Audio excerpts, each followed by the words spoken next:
No. Him. I didn't say that. Okay, let's step out on No, the we're gonna porch. stay right here. No, we're not. The hell I'm going out on buddy, the we're gonna porch. step back is what you're gonna do. Okay. Step back. Have I committed a crime here? Do you see We're me? trying to get you taken care of. You, I'm fine. You're about to watch as a man with his head split wide open, screaming at police to arrest the neighbor who did it, while the police are trying to arrest him instead. It's a story about a porch, a portable speaker used as a weapon, a racial slur that turned a fist fight into a hate crime charge, and a suspect named Michael who could not stop talking long enough to save himself. Busting knuckle. He gonna need some medical attention though. I'm not gonna lie, I hit him with, I got a little portable speaker in my car. Is he intoxicated or? He's drinking a beer right now. Okay. Leaning on my car, I asked him, can you please back up? What's the issue? Yeah. And he's like, there's no issue. And then he pushed my car. I was just like, hey, step away from my car. I stepped out.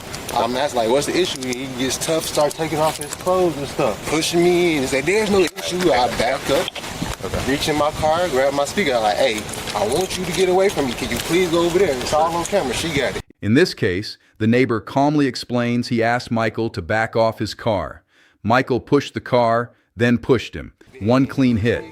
Michael's head opens up, and the neighbor is the one standing there, sober, calm, and cooperating. If you show up bleeding, does that automatically make you the victim? Watch what happens next.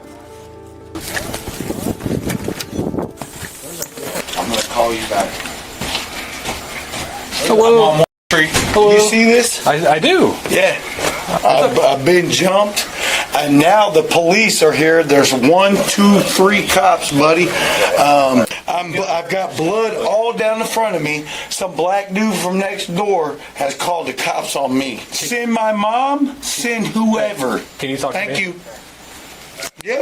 All right. What's going on, man? What's going on? Let's go out here. Hold on. Let's stay right. No, we're going to go right out here. Hey. Right out here where the dude is Hold on a jumping. second. Hold on a second. No. Stop. Do you see this? I do. We're gonna try to get the bottom. We're not gonna go out the side and start hooting and hollering. Damn. We're gonna do it from right here. We're gonna do it from right here. Yeah. So I get my head split wide open from right here, and you give a about him? No. Him. I didn't say that. Okay, let's step out on No, the we're gonna porch. stay right here. No, we're not. The hell I'm going out buddy, on the we're gonna porch. step back is what you're gonna do. Okay. Step back. Have I committed a crime here? Do you see We're me? trying to get you taken care of. You, I'm fine. I want out on that porch. Just wait a minute. I want out on that porch. Just wait. You, him, him. Do you see my head? I do. Go ahead and. I want out. Now I'm leaving. Stop. Jimmy, do you see this? Jimmy, do you see this? Place your hands behind your back now. Because why? Because you're out of control. That's why. Because I've been attacked. And the wildest part is that Michael was technically the one who got hit.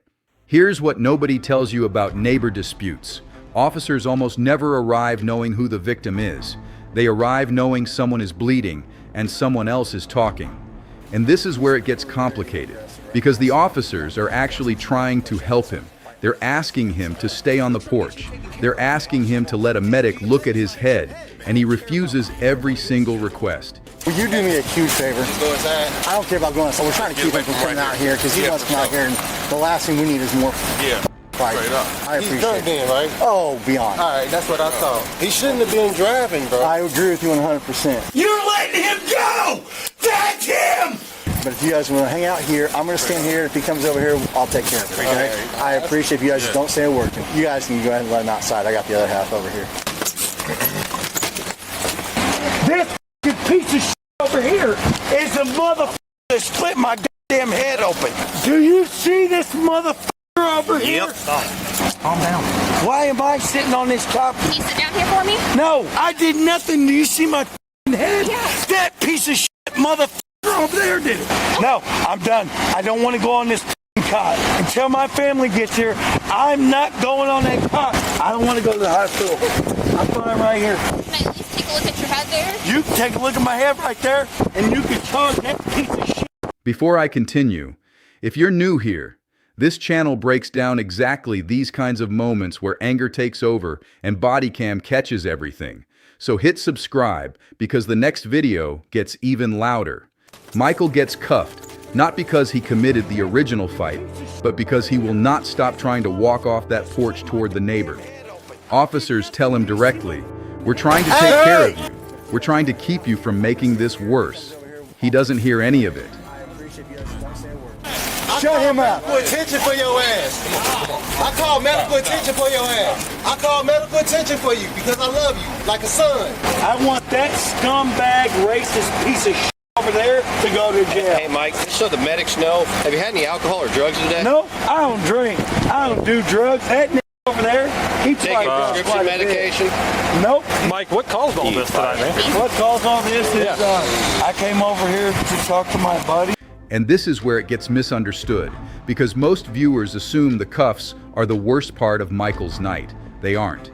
The worst part is what comes out of his mouth next.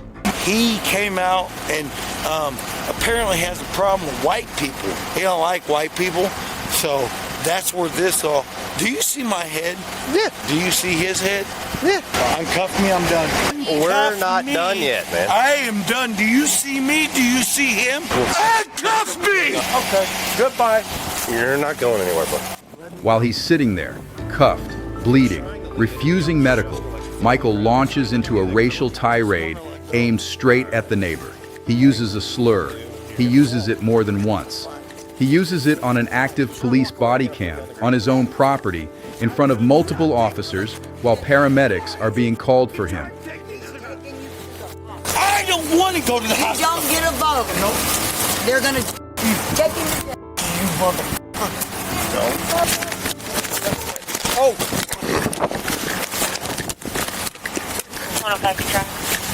Oh, yeah, you're f***ed up. That was just my microphone getting kicked. Mom! Got the legs. Now, you're going to the hospital, and then you're going to jail. You understand me? You understand what I'm saying? You f***ing ass piece of shit. I'll see you in court. All right. In this state, using a slur while committing or resisting a crime can elevate the charges into hate crime territory. He didn't just insult his neighbor. He handed prosecutors the enhancement on a silver platter. Officers tell him 3 separate times to stop leaning away, stop pulling, stop trying to walk off. You, I'm not going on that gurney. Bullshit. Bullshit, motherfucker. I'm not going on that gurney. Mom! Get him up. Mom!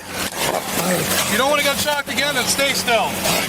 You're not going to kick people and hurt people. I didn't hurt nobody. You motherfuckers are going to jail. Hey! Stop it!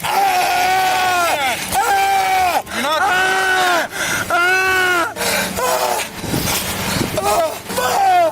Do you see me?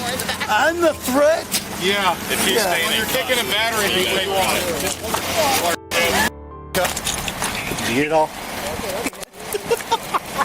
55 for traffic. The result was a stack of charges that had nothing to do with the original speaker hit and everything to do with the 20 minutes of behavior after the police arrived.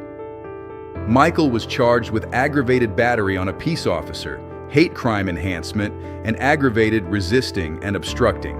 He is presumed innocent unless proven guilty in a court of law. He walked into that night as a man with a bloody head and a legitimate assault complaint against his neighbor.